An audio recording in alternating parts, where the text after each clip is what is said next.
Hello everyone, today I'm going to show you how to make a playlist on TikTok. So how to get the option. So I will be just tap on my TikTok account right over here and make sure you will have logged in, and I will be just moving the top right corner of three lines and just tap on settings and privacy, and again you will just tap on it like account. So make sure you will just switch to a business account. So I will be on already on business account, and I will be just go back, and I will right over here there I will can't see the option of playlist.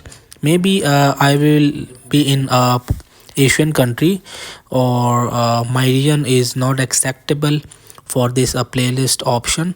So maybe your country will have option. So that's it.